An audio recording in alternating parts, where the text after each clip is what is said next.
Hello, everybody. Welcome to the 77%. Did you learn about Africa's colonial history in school? There's no doubt that colonialism left scars on countries, cultures, and identities. But history isn't only about what was taken. It's about reclaiming what remains.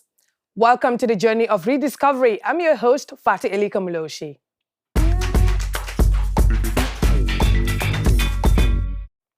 Coming up on the show, we look at the importance of oral history across Africa, where stories and values are passed down to generations.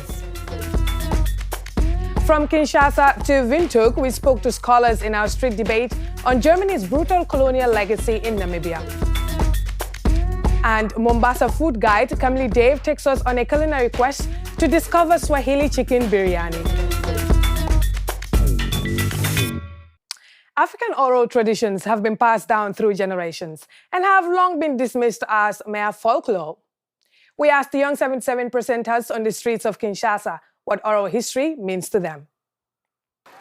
When stories are no longer passed down from generation to generation, it is the values that are being lost, because those are the values we learned from our ancestors, our forebears, who guide us for our future and give us balance in the present.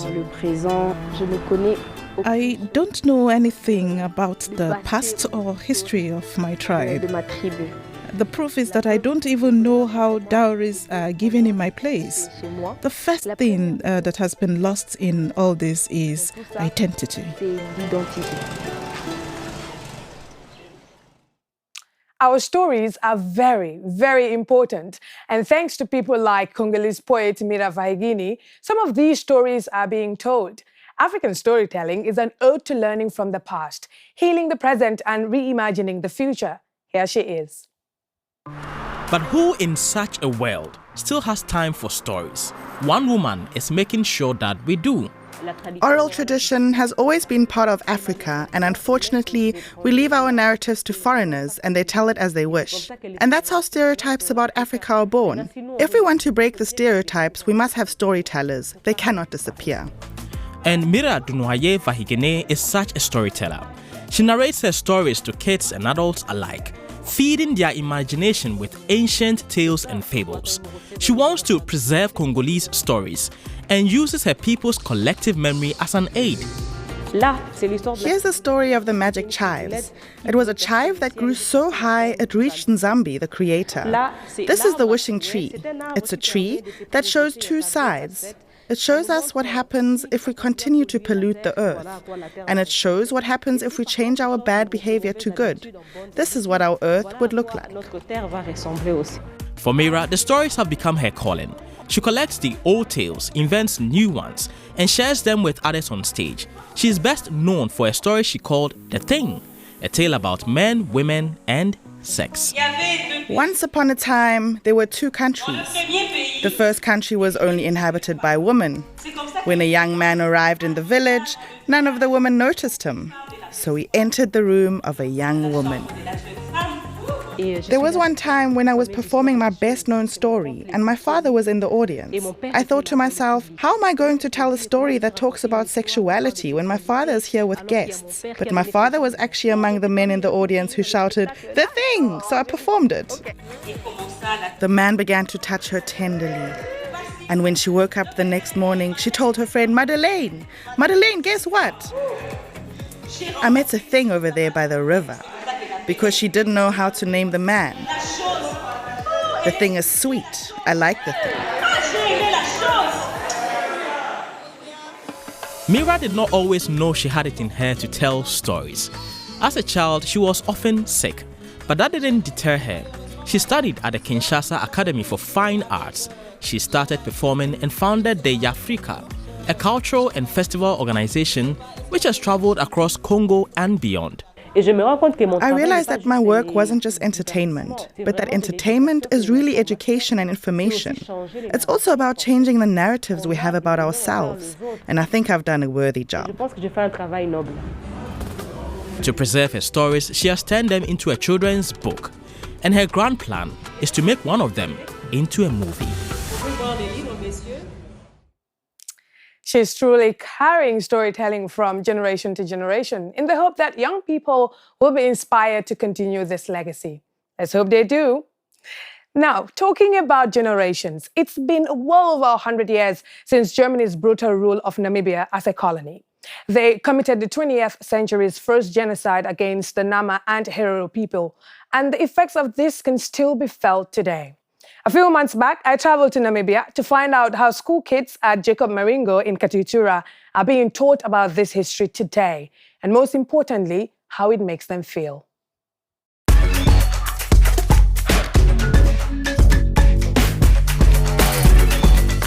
Hello everyone, welcome to the 77% special debate. I am Fatu Elika Muloshi and we are here in Katutura, a suburb of Windhoek. We want to talk about how much history, particularly colonial history, still matters today. And I'm going to start with the students, of course. I will start with you, Josephine. Tell me, when did you learn that your country, Namibia, was in fact colonized?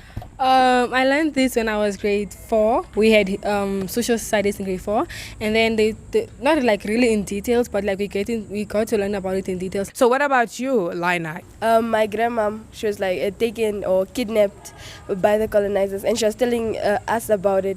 And then I came to ask my teacher about it. Then we got taught about it at school. So.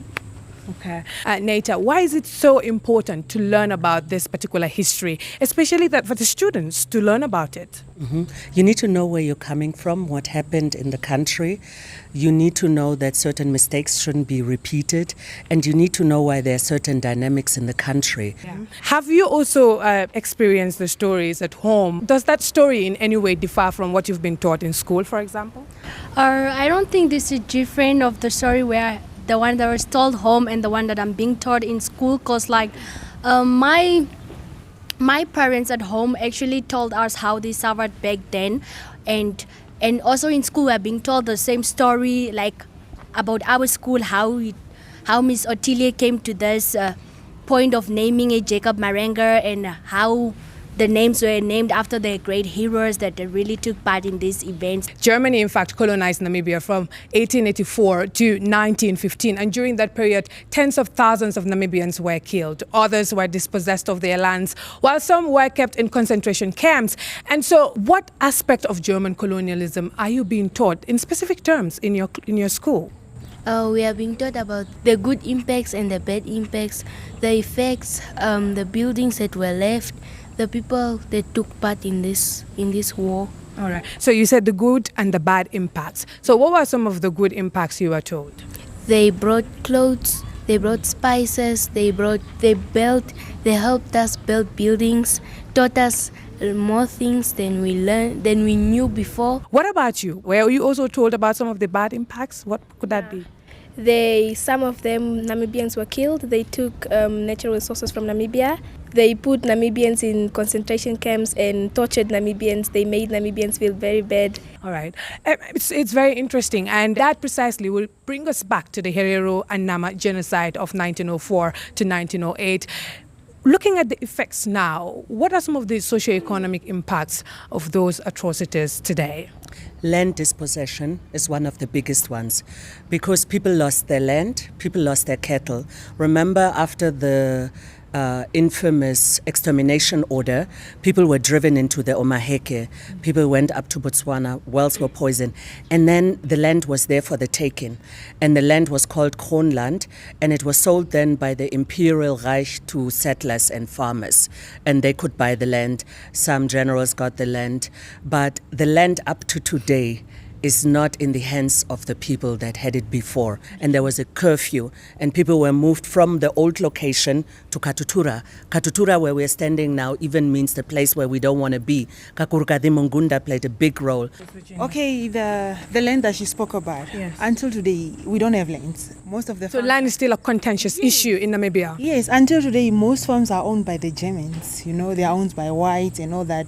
Even if I have to acquire a plot here in Windhoek, it's very expensive. Let me just come to you, Mr. Abraham. I want to really understand your perspective on everything that they've said. Yeah. Well, I am Herero and I am Damara on the one side. The other part of my family is German.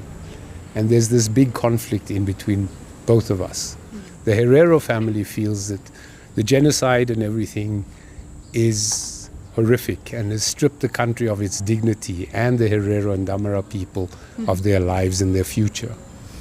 The other side of me, which is ostensibly German, or is German, carries with it a sense of guilt to a certain portion. And the biggest problem we have, or I have as a person, is trying to get the two sides to meet. What changed after colonialism? Jiwon, yes? Yeah. Like, I heard that before they came, Africa was just one big colony, no borders and stuff. And then the Germans came, and then there's the scrabble for Africa that happened. Now they cut Africa into pieces. Like, people could not move freely like they used to. Neta, if I may just come to you, we've heard very interesting remarks. The students have been told that Germans did the good thing because Africans were living in one big bubble. Where do you think this narrative stems from? You need different sources to get the full picture, because somehow here some elements are missing clearly. Because we were aware that there were different nation states in Africa. We are aware that in 1884, in the Berlin Congo Conference, Africa or the interest of the Europeans in Africa was divided, and this is how the borders came about. If I may just ask the students, you've heard everything that they've said and what you've also said, that the Germans did not also do quite very nice things. How does that shape the way you see Germany? When I think of Germany, I think of those the people that colonized us in a way and took our resources and maybe even killed our ancestors.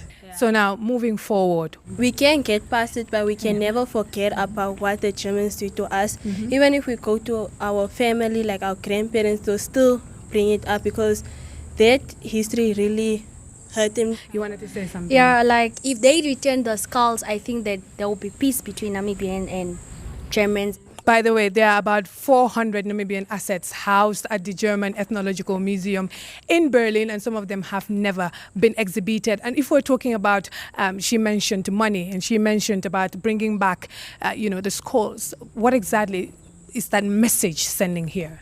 Finding closure.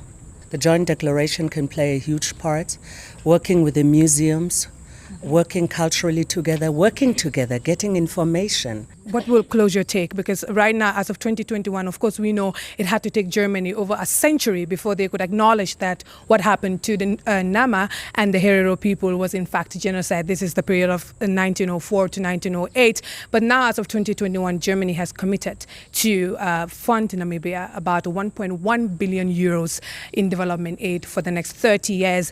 Could that be a starting point to reasserting a common humanity here? We need to start somewhere, and there's lots of different points now where we're starting, but it's one of many. It's money is not the only solution. So you said it needs to start somewhere. I would just come to you. What exactly do you think it will take for you as a young person to get past everything that has happened to your country? More diversity. Like, really, most people don't know Germans. If we could get to know them and get their perspective, it would be better. Interesting. And Neta, I will just come back to you. How can Germany and Namibia then reconcile their shared colonial history? It's very important to know of each other. Fatu, we want to overcome the trauma. We want to get out of victim mode. Yeah, Mr. Abraham. Figure out what you believe is right and wrong with what has happened and what can be corrected. Then I need you to take it forward and try and develop. And like Naita says, we need to get out of the victim mode here right now. Well, I think this has been a very interesting debate. You've heard from all of what they've had to say. It's about healing. It's about forgiving. It's about empathy. And I do not know if I have the answer to this right now, but I do know that Namibians have a lot to say and they should indeed be listened to. This was all we had time for. I am Fatu Elika Maloshi in Namibia. Thank you so much for watching.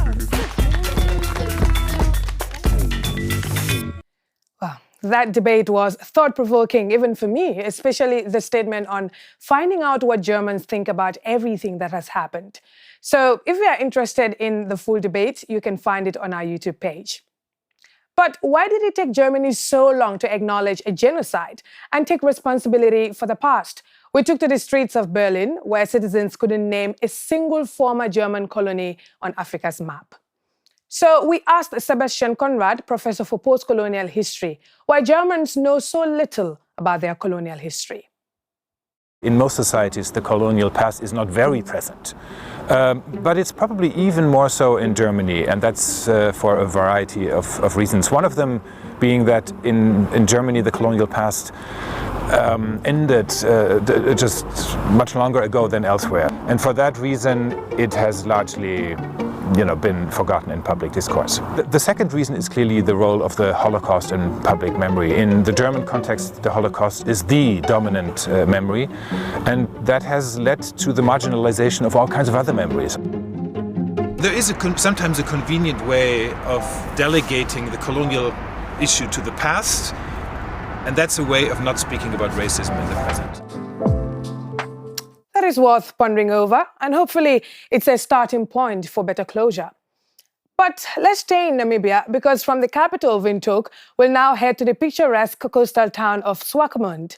Rapper Ravanelli, aka One Don, gives us an exclusive tour of his hometown, where the city's beauty and gruesome history lie side by side. Hey everybody, my name is Ravanelli and I'm on the west side, the best side. We're in Swakopmund, so let's take a ride to my city, man. Ravanelli Inechab, aka One Dawn, is Namibia's dancehall superstar, and Rav loves his town, which locals call Swakop. It's Namibia's third largest city and his home of choice, not just because of the vibrant local music scene, but also because the world's largest sand dunes are just a 5-minute drive away. Doing your shift. Hey, this is freedom at its best, man. And having the best of both worlds with the ocean and dunes right beside each other, so we're having the freshest air, so this is basically Swakopmund for me. Rav and his crew are sandboarding pros, though still in the making. They even hope to represent Swakop in international tournaments one day. But after a bad fall, Rav has hurt his shoulder and needs some TLC. He and his mate head to Mombasa, the big township on the outskirts of Swakop. Most people live here, and this is also where Mama August has her practice. The traditional healer takes care of all kinds of pains and sores, from sports injuries to connecting with your ancestors. The herbal doctor has a solution for everything.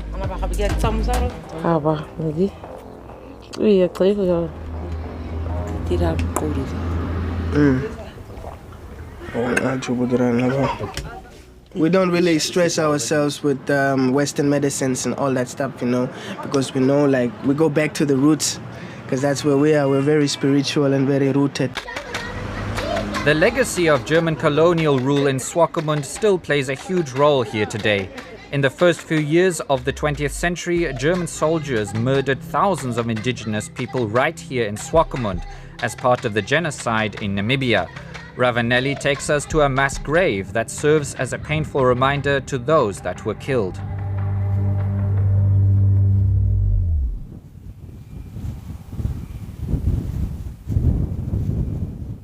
Although we have the Britzel and the Brauhaus, which is all pretty, and Swakopmund is a very pretty and holiday town, we also have this part of our history. And this is actually unhonored. It's an unhonored site, and I would like to also share this part of the history of my town with you.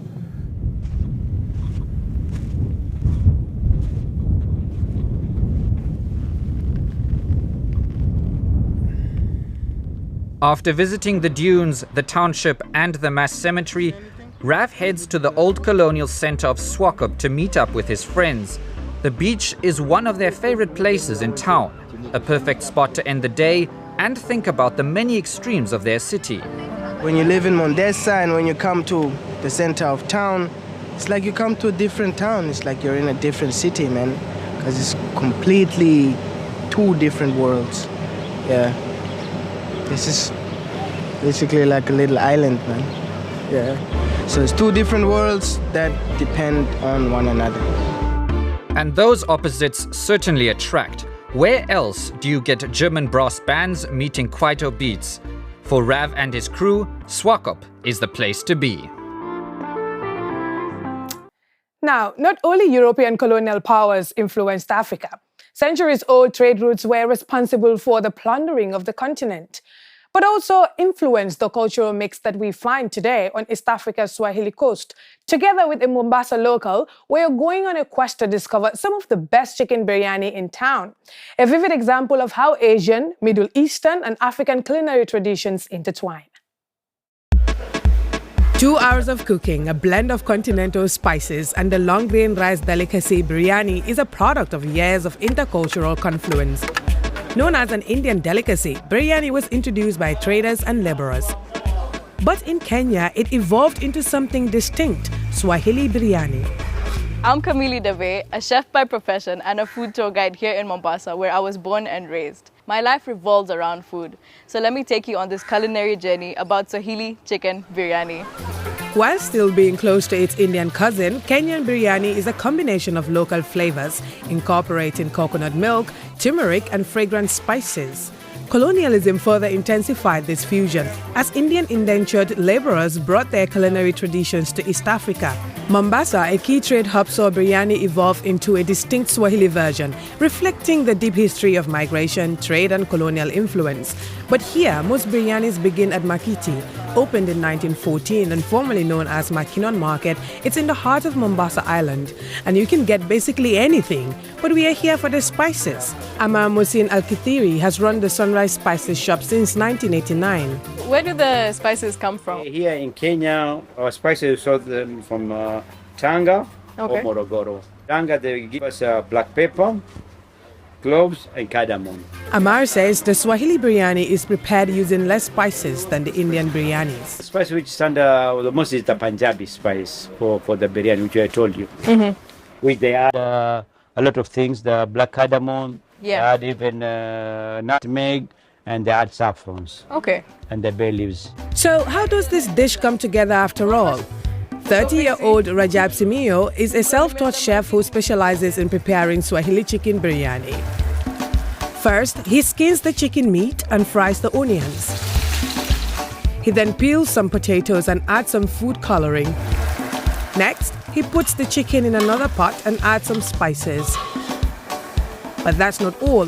Chef Rajab also adds tomatoes, natural yogurt, lemon juice, and biryani masala. He then covers it and lets it simmer. So what makes your biryani special? Like I add raisin. I add raisins. You know, when you add the lemon juice, the stew becomes a bit sour, so raisins restore some of the sweetness. After about 2 hours, Chef Rajab's Swahili chicken biryani is ready. Okay. So in this biryani, I've noticed they use sultanas, raisins, which is a really nice twist. Not everybody adds this in, but it really adds a nice sweetness to the dish as well. Mombasa, Kenya's port on the Indian Ocean, has a dark history as a hub of the slave trade. For centuries, immigrants from Europe, East Africa, the Middle East, and India settled here. People of African, Indian, Arabic, Persian, and Portuguese origin brought with them their ingredients and cooking styles. And the Swahili chicken biryani is a product of these diverse influences that shaped Kenya's coastal cuisine. Let's now visit the popular Barca joint, which is located in Mombasa's Old Town, to taste their chicken recipe. Head chef Miraj Saidi has worked here for the past 10 years. We first boil the chicken and make the stew with all the ingredients involved so that it cooks for about 2 hours. Yeah. After it's ready, we mix it with onions and start serving after 15 minutes. We mix everything in for weddings. Today's Swahili chicken biryani will serve about 150 people. Sometimes even former President of Kenya, Uhuru Kenyatta, visits Barca restaurant when he is in Mombasa. One thing is for certain though, no matter where you are in Mombasa, on the roadside, in a simple restaurant or fine dining with friends, you can't go wrong with the Swahili chicken biryani, or as the locals call it, Mombasa Raha. Looks delicious and certainly worth a try. And we have many more reports and stories from across the continent. If you are not following us on social media, go hit that follow button right now. We'd love to know what you think about the past and how it continues to shape the present. Thank you so much for joining us today. My name is Fateli Kamuloshi. Goodbye.